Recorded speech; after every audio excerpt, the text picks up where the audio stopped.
think twice. Merit bread, merit pay. बिस्मिल्लाहिर्रहमानिर्रहीम, अस्सलाम वालेकुम नाजरीन, मैं हूं बाबर हयात और आप देख रहे हैं 24/7 उर्दू न्यूज पर मेरिट ब्रेड के ताउन से बाबर हयात शो। नाजरीन, पाकिस्तान और अफगानिस्तान के दरमियान 3 T20 इंटरनेशनल मैचेस के लिए अब पाकिस्तान का जो टीम का सपोर्ट स्टाफ है, यानी पाकिस्तान की टीम के हेड कोच, बैटिंग कोच और बॉलिंग कोच के नामों का ऐलान कर दिया गया है और कुछ बड़ी हैरानकुन किस्म की जो है वो अनाउंसमेंट सामने आई हैं। जो नाम सामने आए उनके ऊपर बात करूंगा, आपको अपडेट भी करूंगा। इसके अलावा पाकिस्तान की टीम में शादाब खान की कप्तानी से बहुत से खिलाड़ी नाराज हैं और टीम में एक ग्रुप बंदी की सी फिजा सामने आ रही है। क्या बाबर आजम एंड कंपनी को जो रेस्ट दिया गया है, क्या ये चारों पांचों जो खिलाड़ी हैं इस रेस्ट से नाराज हैं? कुछ इस किस्म की खबरें आ रही हैं। बाबर आजम के अलावा बाकी जो प्लेयर्स जिनको रेस्ट दिया गया है वो भी एक गठजोड़ बना चुके हैं, इसकी कुछ खबरें आ रही हैं। इस हवाले से भी आपको अपडेट करने जा रहा हूं आज के इस प्रोग्राम में। लेकिन आगे बढ़ने से पहले आपसे गुजारिश कि अगर आप हमारे नए व्यूअर हैं तो प्लीज हमारे इस चैनल को जल्दी से कर दीजिएगा सब्सक्राइब और बेल आइकन को पुश करना मत भूलिएगा। मुझे फॉलो कीजिए इंस्टाग्राम पे @बाबर-हयात-शो और हमारे पेज को फेसबुक पे लाइक कर लीजिएगा। तो जनाब, जैसे जैसे पाकिस्तान अफगानिस्तान सीरीज करीब आ रही है, अब कुछ बड़ी फास्ट डेवलपमेंट्स होती हुई दिखाई दे रही हैं और एक इंपॉर्टेंट डेवलपमेंट आज हुई है। नजम सेठी ने ऐलान कर दिया है पाकिस्तान के इस दौरे के लिए, पाकिस्तान की इस सीरीज के लिए हेड कोच, बॉलिंग कोच और बैटिंग कोचेस का ऐलान कर दिया गया है। और हैरानकुन तौर पर पाकिस्तान के साबिक left arm spin bowler Abdul Rahman, जी हां अब्दुल रहमान, उन्हें पाकिस्तान का हेड कोच जो है वो मुंतखब किया गया है। और इसके अलावा अगर हम बात करें पाकिस्तान के नए बॉलिंग कोच के नाम के लिए, तो उमर गुल का नाम इस हवाले से फाइनलाइज हुआ है। उमर गुल पाकिस्तान के लिए बॉलिंग कोच के फराइज सर अंजाम देंगे इंग्लैंड के अफगानिस्तान के खिलाफ इस सीरीज में। और तीसरे नंबर पे जहां बैटिंग कोच की बात है तो बैटिंग कोच का ओहदा स्टिल मोहम्मद यूसुफ के पास है। मोहम्मद यूसुफ ही पाकिस्तान के बैटिंग कोच होंगे। इसके अलावा बाकी जो कुछ ओहदे होते हैं, आपको पता, फील्डिंग कोच अब्दुल हमीद को ही बरकरार रखा गया है और इसके अलावा कुछ स्ट्रेंथनिंग कोचेस वगैरह हैं। मैं ज़रूरी नहीं समझता कि मैं आपको उनके नाम बताऊं, लेकिन इन नामों पे बात ज़रूर करूंगा। देखिए, अब्दुल रहमान जो है ना जी, ये काफ़ी अरसे से डोमेस्टिक जो स्ट्रक्चर है उसमें काम कर रहे थे और डिफरेंट जो रीजन्स की टीम्स हैं उसमें वो कोच के फराइज सर अंजाम दे चुके हैं। वो ही is not new to the coaching. आपको पता है कि हम तो ये सुन रहे थे कि जनाब मिकी आर्थर जो है वो अनकरीब हेड कोच बनने जा रहे हैं और उनकी अपनी टीम सामने आएगी। लेकिन प्रॉब्लम ये है कि पाकिस्तान क्रिकेट बोर्ड को अभी तक कोचेज नहीं मिल पा रहे और अभी तक मिकी आर्थर के साथ कोई मुआहदा तय नहीं पा सका। उनकी अपनी रिजर्वेशंस है। यहां पाकिस्तान क्रिकेट बोर्ड जो है वो उनको एग्री करने की कोशिश कर रहा है, लेकिन वो अभी तक एग्री नहीं हुए। सो इस वजह से ये एक मेक शिफ्ट अरेंजमेंट की गई है। वक्ती तौर पर इस सीरीज के लिए ये इन नामों का ऐलान किया गया है। कोई बहुत मैं कहता हूं कि हैरानकुन तो है ऑब्वियसली, और आपके पास बहुत सारी ऑप्शंस थी। आप अब्दुल रज़ाक को हेड कोच बना सकते थे। अगर मैं होता तो मैं ज़रूर उनको हेड कोच बनाता।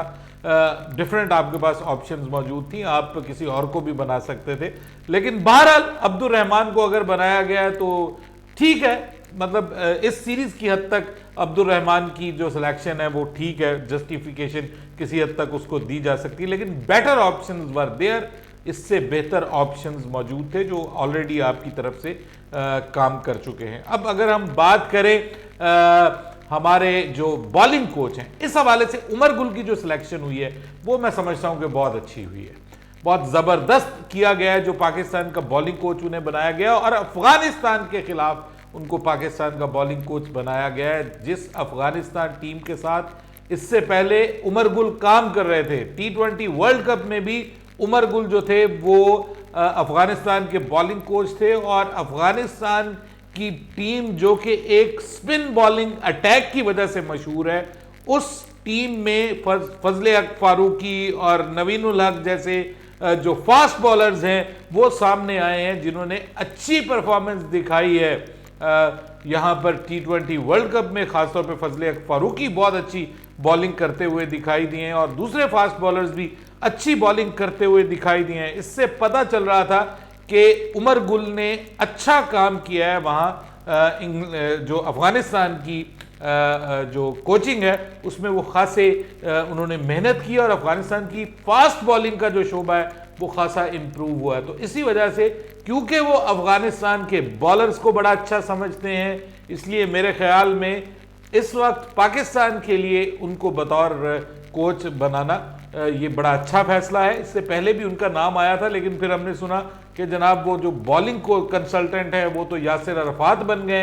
अब there is no Yasir Arafat for this series और यासिर अरफात की जगह अब उमर गुल को इस सीरीज के लिए बनाया गया। अब आगे आगे देखते हैं कि क्या होता है। पीसीबी का कोई मुआहदा उनके साथ मिकी आर्थर के साथ होता है या नहीं होता। अगर मिकी आर्थर के साथ मुआहदा होगा तो ऑब्वियसली जो स्टाफ है वो चेंज हो जाएगा। बहरहाल ये ऐलान हो गया है, मोहम्मद यूसुफ ऑलरेडी पाकिस्तान के बैटिंग कोच हैं, तो वो अपनी पुरानी तनख्वाह पर काम करने के लिए तैयार हैं और वो ही बैटिंग कोच के फराइज सरअंजाम देंगे। बाकी कोई इतनी बड़ी चेंजेस नहीं हुई, ऑलमोस्ट सभी लोग हैं। मंसूर राना साहब जो हैं हमारे, वो पाकिस्तान के इस वक्त मैनेजर के तौर पे इस सीरीज़ में करेंगे और मैनेजर की बड़ी इंपॉर्टेंस है जी। ये पाकिस्तान और अफगानिस्तान की सीरीज़ जो है ना, ये कोई मामूली सीरीज़ नहीं है।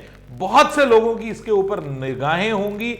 पाकिस्तान की एक नौजवान टीम इस हवाले से मैदान में उतरी है और आज शादाब खान का इस हवाले से बयान सामने आया। उन्होंने कहा कि जी मेरी क़यादत में अब आप पाकिस्तान की नौजवान टीम को लड़ते हुए देखेंगे और उन्होंने कहा कि मैं पूरी कोशिश करूंगा कि नौजवानों को अपनी सलाहियतों के इजहार का भरपूर मौका दूं और लड़ेंगे हम जबरदस्त तरीके से। उनका यह कहना है कि हम लड़ेंगे और पाकिस्तान को यह सीरीज जीत के देंगे। ये मतलब इस जज्बे के साथ वो मैदान में उतर रहे हैं और मसला ये है कि उनको किसी भी बड़े खिलाड़ी ने उनको मुबारकबाद नहीं दी। पुराने खिलाड़ियों ने तो दी है, शाहिद खान आफरीदी ने बड़ा अप्रिशिएट किया है उनकी टीम उनको कप्तान बनाने पर, लेकिन there is no tweet so far from Babar Azam, from Shaheen Afridi, from Mohammad Rizwan even और फखर जमान हारिस रऊफ, किसी की जानिब से उनको मुबारकबाद नहीं दी गई। खबरें ऐसी आ रही हैं कि ये 5 का एक ग्रुप बन गया है और ये ग्रुप जो है वो इकट्ठा है और सुनने में ये खबरें आ रही हैं कि कुछ लोग ये बात कर रहे हैं कि जनाब इनको डिवाइड करने के लिए कोशिश की गई और शाहीन शाह अफरीदी को कप्तानी की ऑफर इसी वजह से दी गई थी ताकि ये इनकी ग्रुप बंदी जो है वो डिवाइड हो जाए। और उसके बाद फिर जब बाबर ने इंटरवीन किया तो ये शाहीन शाह अफरीदी ने फिर इनकार कर दिया और शाहीन शाह अफरीदी ने सिर्फ ये कहा कि हम रेस्ट कर रहे हैं, हमारे बारे में कोई बात ना की जाए। लेकिन अंदर से खबरें ये आ रही हैं कि जनाब ये जो ग्रुप है दे आर नॉट हैप्पी, वो बिल्कुल खुश नहीं है कि उन्हें इस सीरीज से बाहर किया गया है। बाबर आजम इस बात पे बिल्कुल खुश नहीं है कि वो शादाब खान को उनकी गैर मौजूदगी में कप्तान बनाया गया है। उनका मानना यह है कि विदाउट एनी लॉजिक उनको रेस्ट दिया गया है, जो कि बिल्कुल ठीक नहीं है। दूसरी जानिब ख्याल ये किया जा रहा है कि पाकिस्तान क्रिकेट बोर्ड ये चाहता है कि ये जो प्लेयर पावर्स है इसको किसी तरह जो है वो टैकल किया जाए, क्योंकि बाबर आजम के बारे में बिल्कुल कुछ मुझे दोस्त नीचे कह रहे थे कि जी नजम सेठी ने कहा है कि बाबर आजम की कप्तानी को कोई खतरा नहीं है और बाबर आजम जब तक चाहेंगे वो कप्तान रहेंगे। He is the best choice of captain for Pakistani team, ये कहा है नजम सेठी ने। तो यही कहना था ना जनाब, क्या कहते नजम सेठी आपके ख्याल में कि बाबर आजम की कप्तानी को खतरा है? क्या कहते? मैंने आपको आज से 3-4 महीने पहले मैंने आपको बता दिया था कि पीएसएल के बाद जो भी T20 सीरीज होगी ना उसमें बाबर आजम कप्तान नहीं होंगे। ये मेरी आप पिछली वीडियोस को देख लीजिए। मैंने आपको T20 वर्ल्ड कप के फौरन बाद बता दिया था कि बाबर आजम आपको T20 के कप्तान नजर नहीं आएंगे। अब आपने देख लिया है, बहुत सारे लोग मुझे उस वक्त कहते थे तुम तो हो ही ऐसे, तुम बाबर आजम के खिलाफ हो, तुम ये हो वो। अरे भाई मैं किसी के खिलाफ नहीं हूं। बात यह है कि मैंने आपको ये अपडेट दे दी थी, मेरा जो तजुर्बा है वो अलग, मेरे जो सोर्सेज है वो अलग।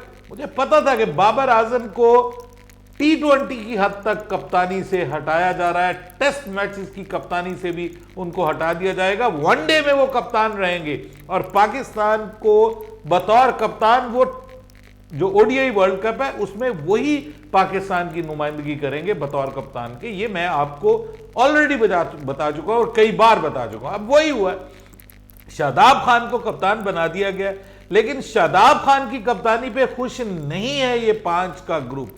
ये मैं आपको बहुत ऑथेंटिक सोर्सेज से बता रहा हूं, बल्कि एक सीनियर खिलाड़ी ने जो है वो फोन तक बोर्ड ऑफिशियल्स का उठाने से इनकार कर दिया, फोन बंद कर दिया है अपना। उन्होंने कहा जी हमने बात ही नहीं करनी बोर्ड वालों से।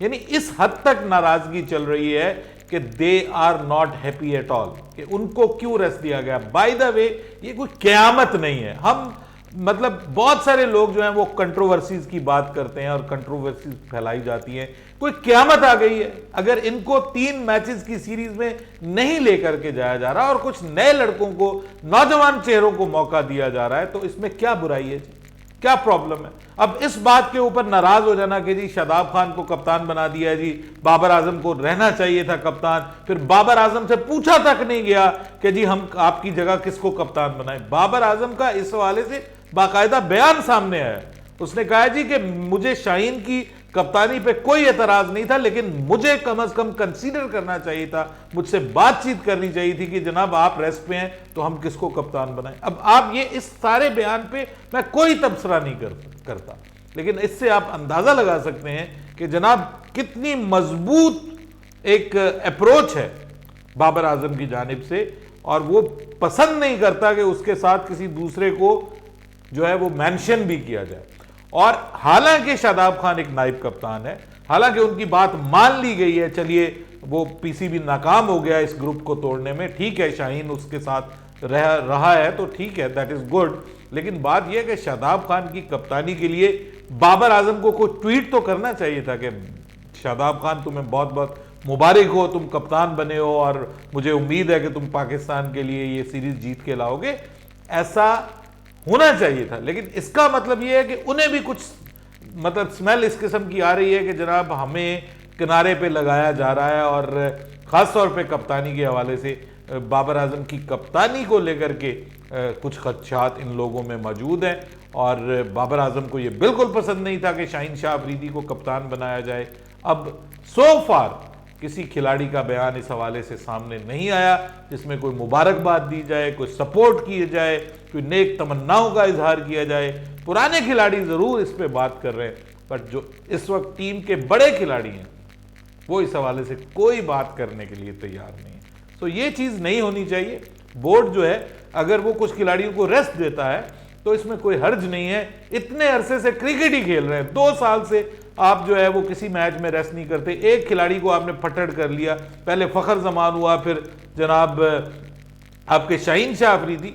मैं तो कहता हूं ये रेस्ट देकर बहुत अच्छा किया गया, बल्कि अगले भी जो 5 T20 मैचेस खेलने पाकिस्तान ने न्यूजीलैंड के खिलाफ, उनमें भी इन्हें रेस्ट करवाया जाए, पूरा महीना इनको रेस्ट दिया जाए, ताकि उसके बाद जो वनडे वर्ल्ड कप की तैयारी होनी है, पाकिस्तान न्यूजीलैंड की वनडे सीरीज होनी है, उसमें इनको कम बैक करवाया जाए और फिर वहां से ओडीआई वर्ल्ड कप की तैयारी की जाए। फ्रेश होकर के ये तैयारी करें, और आगे एशिया कप आना है, फिर वर्ल्ड कप आना है, जिसके ऊपर अभी भी क्वेश्चन मार्क है। जी हां, ब्रेकिंग स्टोरी इससे अगली वीडियो में मैं देने जा रहा हूं। पाकिस्तान की जो गवर्नमेंट है वो क्या सोच रही है, ओडीआई वर्ल्ड कप में क्या पाकिस्तान टीम को जाने की इजाजत मिलेगी या नहीं मिलेगी, इस हवाले से पाकिस्तान गवर्नमेंट का मौक़िफ़ सामने आ रहा है, जो खासी हद तक क्रिकेट के फैंस के लिए परेशान कुन है। अपनी राय दीजिएगा कमेंट सेक्शन में। बाबर हयात को इजाजत दीजिएगा। अल्लाह हाफ़िज़। Such a twice, married bread, married